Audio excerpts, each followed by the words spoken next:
Agora a gente vai falar do problema da seleção. Tá? E o que é o problema da seleção? Dado um conjunto de elementos, que a gente vai receber eles no formato de vetor, mas nem é relevante isso para a definição a princípio. Pensa só assim, dado um conjunto de elementos, eu quero perguntar para vocês, assim, olha, quem é o késimo menor elemento ali? Só que pelo jeito que eu vou trabalhar com isso, por uma questão de convenção de novo aí, o menor de todos eu vou tratar como sendo o zeroésimo menor. Então o jeito que eu gosto de pensar nisso é assim, quando eu passo quem é o késimo, né, para a seleção, quem está na késima ordem ali, na ordem K, o que eu estou perguntando é qual é o elemento que tem K elementos menores do que ele. Né? Então daí o zeroésimo ser o menor é porque ele não tem ninguém menor do que ele. Fica meio esquisito, né? Porque o 1ésimo você esperaria que fosse o menor, ele é o primeiro. Não, ele não é, ele é o que tem um menor do que ele é o segundo menor. Fica meio estranho, mas isso vai dialogar com o fato de que nossos vetores começam em 0. Tá? Não tem nada errado definir esse problema começando no 1. Tá? Mas o jeito que eu vou definir é dessa forma. Então, dado um conjunto de elementos que eu vou supor que veio num vetor, então eu recebi ali um vetor V com n posições, vai de 0 até n-1, e eu recebo um K, né, que pertence a esse conjuntinho 0, 1, 2 até n-1. O que eu quero saber é qual o valor que está presente nesse vetor que tem K elementos menores do que ele. Exatamente K elementos menores do que ele. O interessante desse problema é que, ao contrário do anterior, ele é bem complementar ao anterior, porque na contagem de inversões, a posição é super relevante, né? Contagem de inversões tem a ver com qual posição está cada elemento, tem mais inversão, menos inversão, de acordo com as posições dos elementos. Aqui, a posição é basicamente irrelevante para a definição do problema. Não necessariamente para a resolução, mas para a definição é basicamente irrelevante. Por quê? Porque a seleção é uma característica de ordem, de grandeza. Tá? De grandeza relativa aos demais. Né? O que vai mudar quem é o késimo ou menor, né? o cara de ordem K, é se tem mais ou menos outros elementos maiores ou menores do que ele. Quer dizer, um mesmo valor pode ter ordens bem diferentes de acordo com os vizinhos dele. Para dar um exemplo simples disso, ó, imagina que eu tenho um vetorzinho aqui que tem esses caras, 1, 2, 3, 4 e 5. Quem é o cara de ordem K igual a 2? Ou seja, quem é o cara que tem 2 menores do que ele? Lembrando, o menor de todos seria o 0, se eu estivesse perguntando o 0. Né? Quem é o pro K igual a 2? O 3. Vai ser o 3, né? Porque ele tem 2 elementos menores do que ele. Mas aqui o vetor estava em ordem, né? E se o vetor estiver em uma ordem qualquer aqui, tipo 2, 5, 4, 3 e 1? Quem é o K igual a 2 desse? O cara de ordem 2? O 3 também, né? Não tem nada a ver com a posição. A resposta não tem nada a ver com a posição. Onde encontrar a resposta pode ter, a gente vai falar disso. Mas o valor que a gente está procurando não tem nada a ver com isso. Tem a ver com o valor relativo.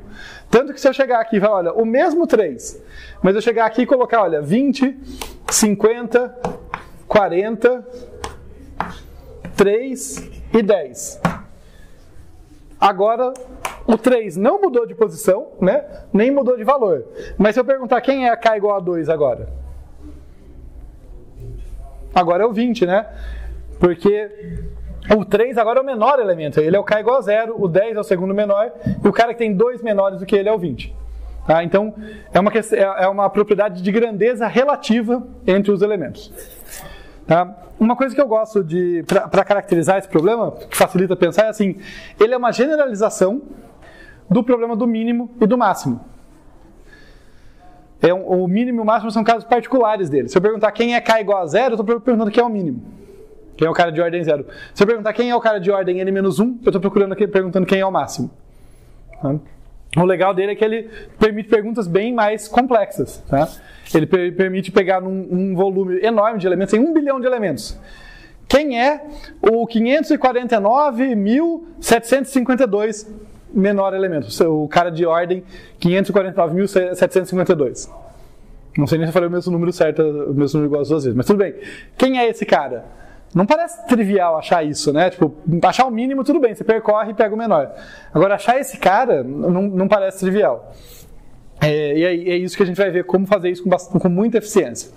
Tá? Com uma eficiência comparável, muito próxima da de encontrar o mínimo.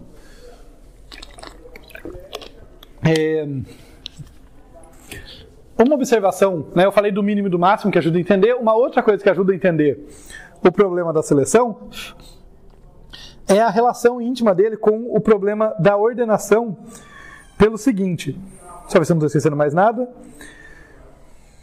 Se o vetor estiver ordenado, né, se o vetor estiver ordenado, a posição em que um elemento aparece é justamente a posição correspondente à sua ordem. Né? No vetor ordenado, o cara que está no índice 0 é o menor elemento. O cara que está no índice 1 é o que só tem um elemento menor do que ele, porque nossos vetores começam em 0, né? Então o cara do índice 1 tem exatamente um elemento menor do que ele, que é o V0. E assim por diante. Né? O cara que está na késima posição tem entre o 0 e K-1 elementos menores do que ele, né? Entre o V0 e o VK-1, e ele é o cara de ordem K. Então, se o vetor está ordenado, esse problema é trivial. Certo? Isso, mas a gente já sabe ordenar vetores, né? Nós não somos tão passivos assim, nossa, se o vetor, quem dera, se o vetor viesse ordenado. Não. Dado um conjunto de elementos, a gente pode ordená-lo. Isso quer dizer que a gente já conhece um método que tem eficiência n log n para resolver esse problema. Porque a gente já conhece algoritmos de ordenação que levam tempo n log n. Então pega o vetor, ordena, e pega o cara que está na késima posição. E devolve ele. Ok? Então só para a gente já ter essa noção do que a gente já sabe. Agora, o que a gente vai ver é como resolver esse problema com uma eficiência menor do que n log n. Tá? Uma eficiência linear. Tá? E isso não é nada trivial. E é uma oportunidade de revisitar ideias aí do quicksort dessa vez. Né? Enquanto para a contagem de versões foi o merge sort que a gente adaptou dessa vez, o quicksort é que vai nos ajudar. Mais especificamente, o problema da separação, que é o problema central lá do quicksort. Né? Separar em torno de um pivô os elementos menores e maiores. Antes da gente ir para isso, o problema está bem definido, está claro, está tranquilo? Tá? Beleza, então deixa eu apagar aqui e ganhar espaço. E daí a gente vai visitar aqui o problema da separação. Nossa, a minha mão está sofrendo, gente, aqui o giz está destruindo ela. Vamos ver aqui o problema da separação. Né? Então a gente quer resolver o problema da seleção, mas vamos falar aqui sobre a rotina de separação. Né? E na verdade é mais o problema mesmo. Assim, a gente não vai ter que entrar em detalhes da rotina de como resolver. Lá na aula de Quicksort a gente viu como resolver o problema da separação. Aqui eu vou mais relembrar vocês o que ele recebe como entrada, o que volta como saída. Né? Então, como entrada, a gente tem um vetor V com extremos P e R. Né? Nesse caso, deixando bem claro que é importante, a convenção é um pouquinho diferente, a gente está supondo que o vetor inteiro está ali, né? Tipo, eu tenho que o intervalo é fechado, né? Que eu vou de VP até VR, inclusive, tá? Aqui na minha entrada. Além disso, além de receber esse subvetor, eu recebo um pivô, que eu vou chamar de C aqui, que pertence a esse segmento. E o que eu quero? Tendo recebido o segmento e o pivô, eu quero separar o vetor. A gente diz que um vetor está separado se eu consigo, se o pivô está numa certa posição, vamos dizer que o pivô está aqui numa posição I, aqui está o C, de modo que todo mundo que está à esquerda dele é menor ou igual que o valor dele, e todo mundo que está à direita dele, de I mais 1 até R, é maior do que ele. Tá? Notem que faz sentido falar disso como uma propriedade matemática, né? Não é só o resultado de um algoritmo ali que resolve esse problema. Dado um vetor, eu posso falar para vocês, esse vetor está separado em torno de tal cara? Você tem que olhar, todo mundo à esquerda dele é menor ou igual, todo mundo à direita é maior. Ele, né, é uma organização que o vetor tem. Faz sentido? Beleza? Então, nós temos aqui a entrada, né, o subvetor, aqui o segmento, o pedaço do vetor que vai de P até R, o pivô, e o que eu espero de volta é isso aqui. Por que eu falei que não vai precisar entrar em como resolver? Né? A gente vai poder usar o método que a gente estudou lá na aula de Quicksort, que aliás foi a aula passada. Porque eu vou conseguir trabalhar para resolver o problema da seleção, para tomar decisões, a partir da solução. Eu não vou precisar modificar a solução de nenhum modo, só vou ter que trabalhar a partir dela. Vamos ver em particular aqui, se eu estou nessa situação, olha, eu recebi um vetor, selecionei um pivô, mandei a rotina de separação separar aquele cara, e ele me voltou falando, olha, tá aqui, o pivô está na posição I, todo mundo à esquerda dele é menor ou igual, todo mundo à direita é maior. Daí eu vou perguntar para vocês o que eu faço com relação ao problema original da seleção que eu quero resolver. Se o K que eu estou procurando for igual ao I, I é onde voltou o pivô. Se o K for igual ao I, é só devolver V de I. Nesse caso, basta devolver V de I. Por quê? Porque é só mandar devolva V de I.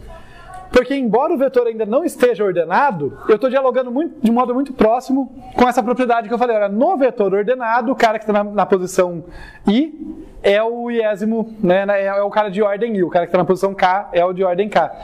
Esse vetor não está ordenado, mas o I, o pivô C, já está na posição que ele vai ocupar no vetor ordenado.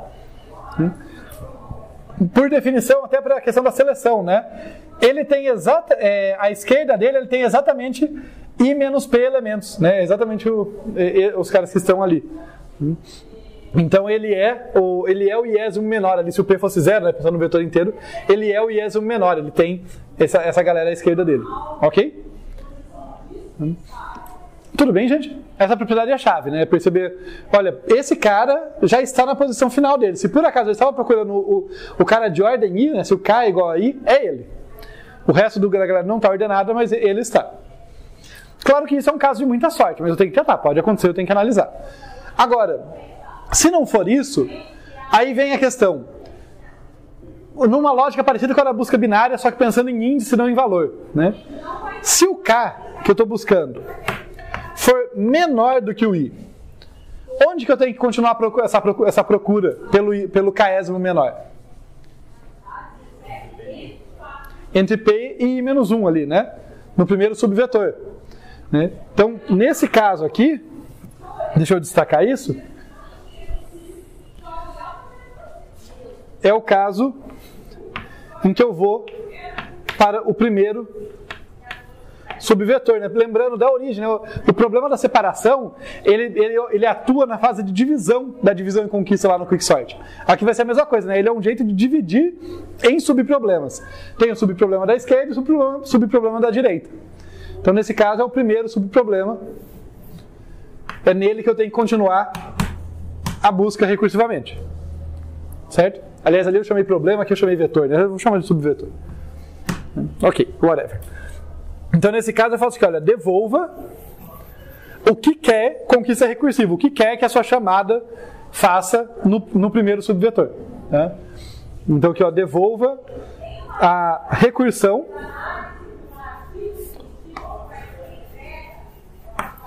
em V, P, I menos 1. Está informal mesmo, porque a gente não definiu pseudocódigo nem nada, mas eu vou fazer a chamada recursiva para continuar procurando pelo K, só que agora não em VPR, mas em VPI menos 1. Focar ali. De modo complementar, se o K for maior do que I, daí eu tenho que buscar no outro pedaço. Daí, meu giz. É o segundo subvetor.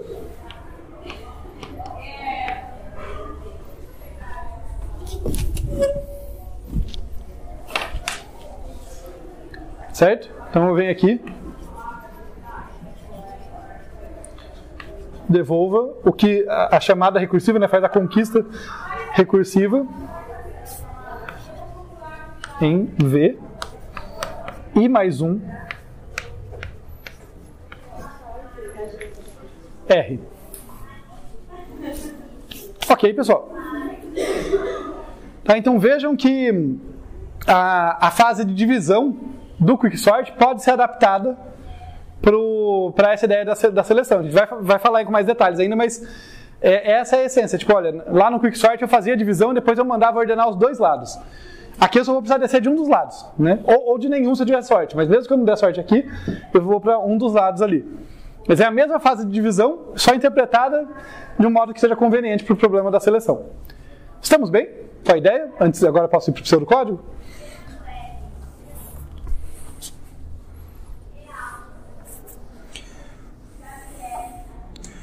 Tá legal. Então aqui no pseudocódigo, o que a gente vai ter?